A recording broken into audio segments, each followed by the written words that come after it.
Single mothers raise damaged kids. It's purely data-backed. My sister Pamela declared it boldly enough for the entire family gathering to catch every syllable. She was positioned near the food spread, clutching a glass of Chardonnay like a royal staff, encircled by aunts and cousins who bobbed their heads in agreement as if she were giving an inspiring keynote rather than dishing out thoughtless harshness. She avoided eye contact with me entirely. There was no nade. Everyone understood precisely whom she meant. My twins were seated at the outdoor table just 15 feet away. They were 17, only 3 months shy of graduating high school, and they caught every single word. I saw my daughter Jasmine's expression crumble. I saw my son Marcus lower his fork and fix his gaze on his plate. 17 years of being implied they fell short. That our household was incomplete. That their mother's separation had automatically ruined them somehow. I had devoted their whole lives to shielding them from Pamela's criticism. But in that instant, seeing their expressions, something deep within me finally broke. Drop a comment below and tell me where you're tuning in from and what time it is there right now. I'd really enjoy knowing who's in our circle. My name is Denise Holloway. I'm 44 and I've been raising my twins alone since they were 2. Their dad, Kevin, walked out on us for his office assistant. It's such a worn-out trope it's nearly cringeworthy to admit, but that's exactly how it went. One morning I had a spouse, a suburban home, and a future that seemed secure. The next I had legal separation documents, a parenting plan, and a sister eager to inform me she'd predicted it all along. You prioritized your job too much, Pamela told me back then, as though my role in healthcare management was why Kevin couldn't stay faithful. Men crave attention, Denise. You were rarely around. I was rarely around because I was pulling 60-hour weeks to cover the mortgage Kevin insisted on, the vehicle Kevin demanded, the standard of living Kevin expected, while offering little beyond justifications. But none of that registered with Pamela. What registered was that I had fallen short. I had fallen short at marriage, and thus I had fallen short at life. Pamela had wed perfectly in her own phrasing. Her husband Gerald was a high-powered lawyer with a prestigious office and golf club privileges. They owned a spacious home in an upscale area, 2 high-end vehicles, and a son named Hunter who'd been labeled difficult since junior high. But since Pamela had a spouse and shared finances, she was the triumph. I was the warning example. For 15 years, I had overlooked her remarks. I had grinned through holiday meals where she preached about complete households and conventional principles. I had held back at festive events where she hinted my kids might require additional guidance due to their situation. I had allowed her to hold whatever views she needed about me and my children because arguing with Pamela drained me, and I had far bigger priorities, like nurturing 2 remarkable individuals. Jasmine boasted a 4.3 GPA, led the debate squad as captain, and had launched a charity tutoring initiative for foster youth. Marcus was a national merit finalist, held first-chair violin in the statewide orchestra, and had been courted by MIT's robotics department since his 2nd year. They gave time at the medical center where I worked each summer. They maintained part-time jobs to build their own college savings, despite my insistence they didn't need to. They were compassionate, focused, driven, and grounded. They were not damaged. They never had been. 2 weeks prior to the gathering, we'd gotten the updates. Jasmine had been admitted to Harvard with a complete academic scholarship. Marcus had been admitted to MIT with full funding for their engineering track. Together, that amounted to more than $600,000 in awards. My kids, the ones Pamela had pitied throughout their lives, had accomplished what her wealth couldn't purchase. I had intended to reveal it at the gathering. I had pictured a pleasant highlight, perhaps post-meal, where I could announce the exciting update and allow the children to be honored by relatives. But Pamela's statement altered the plan. I took out my phone. My dad had arranged a projector for the event's photo montage, generations of family memories looping during the celebration. The device was linked to Wi-Fi. I knew the code since I'd assisted him in configuring it the previous evening. Denise, my mom, eyed me worriedly. "What's that for?" "Just presenting some facts," I replied. I linked to the projector and mirrored my display. The loop of old family snapshots vanished. Replacing it was Jasmine's Harvard acceptance notice. The iconic crimson header dominated the screen. Dear Ms. Holloway, we are delighted to extend an offer of admission to Harvard College, class of 2028. The backyard fell hushed. Aunts paused mid-sentence.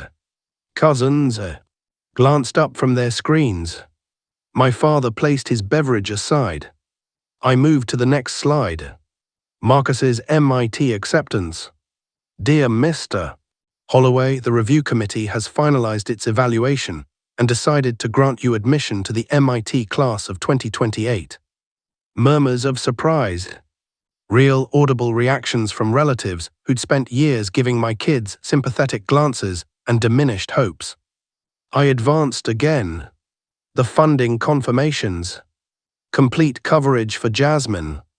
Complete coverage for Marcus. $312,000 apiece. Every cent secured through their personal effort, their personal excellence, their personal talent. These are my damaged children, I announced, my tone echoing across the space. The ones statistically destined to fail because of their single mom. Harvard and MIT. Full funding. Absolutely zero damage. Pamela's complexion drained of color. She lowered her whine. Denise, this isn't a. I haven't finished. I slid once more. Hunter's criminal history filled the display. DUI at 19. Drug charge at 20. Assault at 22. He'd started a fight in a bar and fractured someone's jaw.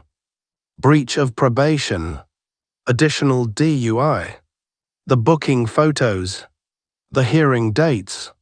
The open records anyone could find with a quick lookup, but that the family had silently chosen to overlook. And this, I continued, is the outcome from a stable home with a dad present. Your son, Pamela. The one with every privilege. The one with elite schooling and country club access, and both parents together. Pamela rushed toward my device.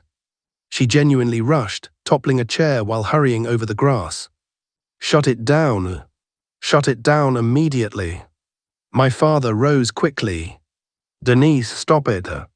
This is a family event, not a trial. But I kept it on. And by then, everyone had viewed it. Pamela seized my arm, her grip sharp. How could you? How could you embarrass my son like this in front of the whole family? How could I? I freed my arm. You've spent 15 years embarrassing my children. At every celebration, every milestone, every get-together. You've labeled them damaged. You've reduced them to numbers. You've regarded them with sorrow as if they were flawed because their father cheated, and I chose dignity by ending it. I gestured toward the screen still showing Hunter's photo. Your son has faced charges 4 times. My children have earned spots at 2 of the top institutions globally. So explain, Pamela, what do your numbers indicate now? The area was utterly quiet. 50 relatives stood motionless, beverages paused, observing 2 sisters confront decades of resentment. You're heartless, Pamela murmured. Tears rolled down her cheeks. You're heartless and spiteful, and that's why no one can stand you. Perhaps, I responded. But my children feel loved. My children feel appreciated. My children understand their value isn't tied to household setup or their mom's relationship status. Can Hunter claim that? My mother intervened. Her expression conflicted between shock and something approaching insight. Enough from both of you. This isn't appropriate. You're correct, Mom, I agreed. This isn't appropriate. But apparently Pamela decided it was appropriate to declare my children damaged. So I decided it was appropriate to reveal the reality. I turned toward Jasmine and Marcus. They remained at the table, observing. Jasmine's eyes glistened, yet she smiled. Marcus offered a subtle nod. The same nod he used before each contest, each recital, each obstacle he overcame. Let's go, kids, I said. Time to head out. We moved through the yard, beyond the quiet relatives, beyond the projector still projecting Hunter's file, beyond Pamela, now crying against Gerald's chest.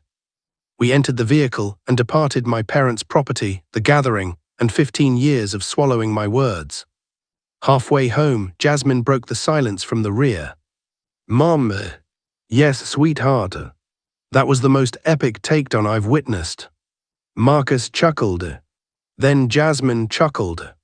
Soon I joined, the three of us laughing until tears flowed, unloading years of strain and pain and silent resilience. I probably overstepped with the criminal record, I confessed.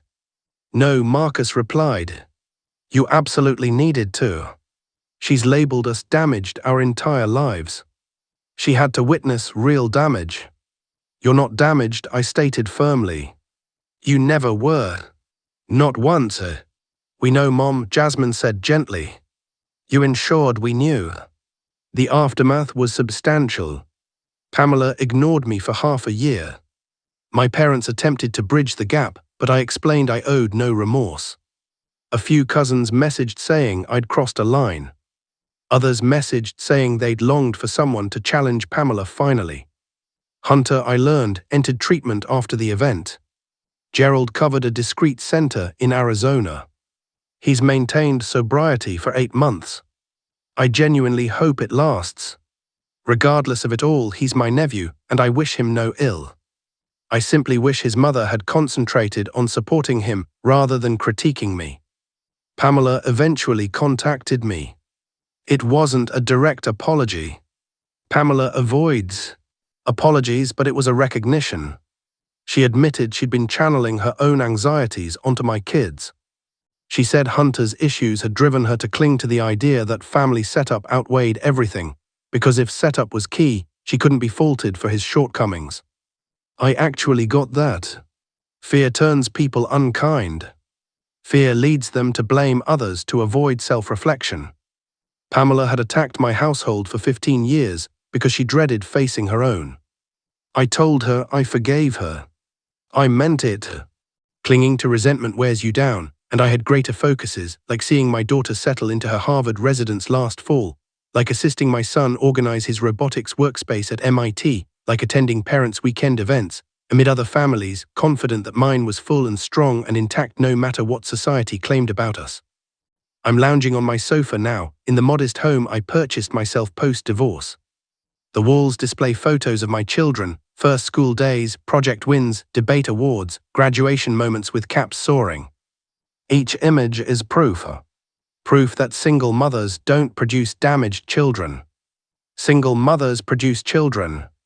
And some of those children attend Harvard and MIT.